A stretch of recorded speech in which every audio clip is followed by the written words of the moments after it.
everybody? Scott Golden here with the Golden Opportunities Coaching and Pro Wrestling Logic YouTube channels. We are going to head into 2,100 of these audios available for your listening pleasure. Old school, new school, and all points in between pro wrestling related stuff. And so this is the AEW Dark edition for the 23rd of November 2021. And as I say always, this Dark show is it's challenging sometimes because a lot of it doesn't belong on national level.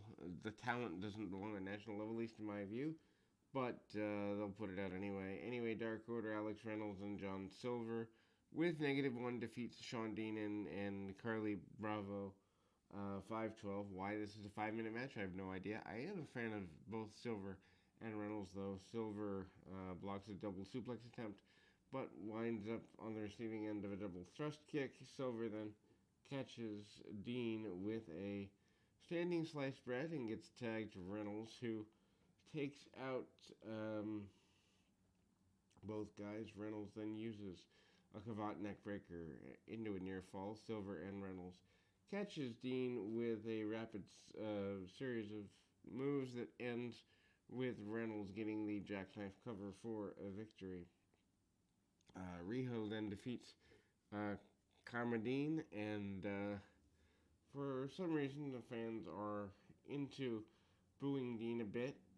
Needless to say, Riho traps her up against the ropes and hits a Tiger Fey kick, following up with a Northern Light suplex and some bridges for near fall. Riho then hits the diving foot stomp for the pinfall. 2.0 and Daniel Garcia defeat Gabriel Hodder, Adrian Sensko, and Matthew Omen. 155. Why have these people get dressed for this? Double team Hotshot takes out one of them, and Garcia finishes it off with a sit-out Scorpion Deathlock. I don't even know how you get that. I guess kind of just trying to put new moves for the sake of new moves, apparently.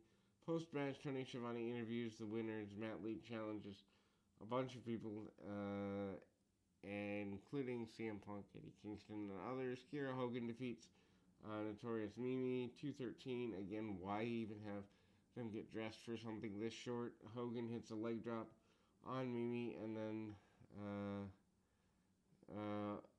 finishes her off with a roundhouse kick. Kiera Hogan certainly has dropped a little bit since being an Impact, just in terms of influence. Anyway, Bear Country defeats Chad Lennox and K9 Carter. Bear Boulder uses a military press and drops him. Bear Bronson nails an inverted tombstone with Conson on Lennox, and needless to say, Bronson body slams both guys at once, and Bear Country combines for a big splash out of the electric chair, and then they get the win. Later, Lexi Nair interviews the winners. Bear Boulder said, "It wasn't enough for us, and Bear Country, we need to smell and taste them." I don't know why we would need to go there with that particular deal. Anthony Green defeats Jasmine Ryan at 150. Ryan definitely is in good body shape, and he spends a good time posing, and then Green gets the win. Crucifix Driver after the match. Schiavone interviews Green and lets him know that the match on Dark next week against Adam Cole. Joey Janela, who does not belong with Caleb Rossi, defeats Zach Clayton at 5:39. Janela is at least trying to get into some shape that isn't round. Clayton gets the advantage early, takes a pair of drop kicks, and lights Rossi up on the apron to distract Clayton. Clayton hits a delayed vertical suplex. Rossi grabs the foot, and then the distraction allows Janela to recover and come back with some forearms in the corner. Cheese is going coast to coast, but then drops down. Clayton continues instead, and after a thumb to the eye and a back suplex by Janela, Clayton comes back with a power slam and charges upwards and hits uppercuts in the corner.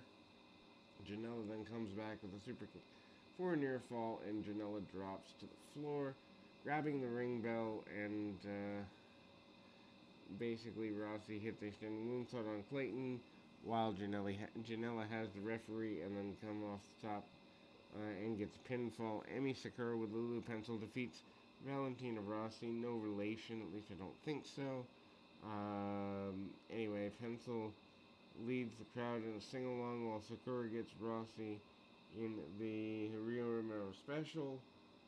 Rossi then throws some weak-looking strikes, and Rossi goes for an inverted DDT, but Sakura counters with the eye rake, and then ultimately that leads to thing. There's a Queen Gambit's double underhook backbreaker for a pinfall for Sakura. Matt Hardy with Jalal against Brick Albright. Hardy then cuts a promo on Aldridge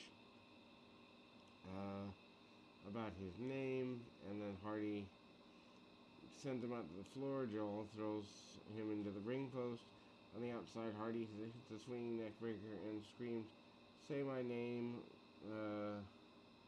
with reverence. Anyway, Aldridge hits a top rope shoulder breaker, and Aldridge misses a Quibera, and Hardy hits side effect with Twist of Fate for the victory. Aldridge looks pretty okay, I guess. The Acclaimed defeat Lee Johnson and Brock Anderson with Arn Anderson. Still a major fan of Brock. Max Caster raps about Johnson's out-of-date hair and Anderson's probably out-of-date lady friends, which I thought was funny. Johnson hits Anthony Bowens with a beautiful drop kick. Caster catches Anderson on the floor and drives him into the apron, injuring his back. Bowens attacks the back in the ring, hits a back suplex for near fall. Caster distracts the referee so Anderson could get in from the outside. Caster hits a backbreaker to keep working on Anderson's back. Caster distracts the ref to keep him from seeing Anderson get tagged.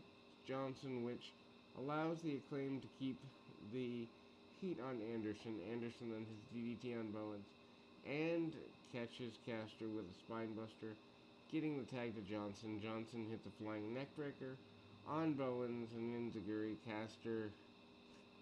Johnson then hits a frog splash on Caster for a near fall. Bowens breaks up the pinfall. Bowens then passes the chain to Caster, distracts the referee with Johnson. Caster drops Anderson with a gut punch and gets pinfall. Wardlow then goes after Ronaldo Perez, 150. Perez is smaller than Marco Stunt. He gets nailed with 4 power bombs of GTS from a press slam, and Wardlow hits F10s and a pinfall for good measure. Closing, Lee Moriarty with Nick Kanemaru. I've seen Moriarty now, went out of my way to see him in independent stuff. I see the talent that people see, just hadn't seen him in that context before. I'm not necessarily, I don't like Kanemaru at all, and so this getting nearly 10 minutes at 9.5 minutes just doesn't make any sense to me. Moriarty tries to stay evasive in avoiding Kanemaru's power, targeting his left arm in the process. Kanemaru catches Moriarty with a backbreaker in a near fall and dumps him to the floor. Solo takes some cheap shots in the process. Moriarty then tries to grab an arm wringer and a forearm from Kanemaru, putting him down. Moriarty then keeps trying to work over Kanemaru's arm and then overpowers him. And then Kanemaru gets a near fall vertical suplex. Moriarty tries to chop, and Kanemaru sends him face first into the middle ropes. Moriarty then counters another suplex attempt with the knee to the head and staggers Kanemaru with clotheslines. Flying uppercut sends Kanemaru to the floor, and Moriarty follows up with an attack on the arm. Moriarty then stretched Kanemaru arm against the ring and back into the ring. Spinning shoulder takedown. Moriarty then goes for the Kimura lock Kanemaru puts him out and then ultimately hits a power slam. Crowd comes back. Moriarty sends him, and we see "Let's go, Lee" chant, and then there's some damage to the arm. Kanemaru tries to press out of the corner, but Moriarty then goes into the arm bar with Kanemaru trying to defend. Moriarty rolls him up and hits a pinfall into a okay match. Shivati interviews Moriarty after the match and ends the show after the promo. Like I said, does this need to be here at the level it is? No. Are they going to continue to do it? Probably so. In any event, we'll be back with more right after this.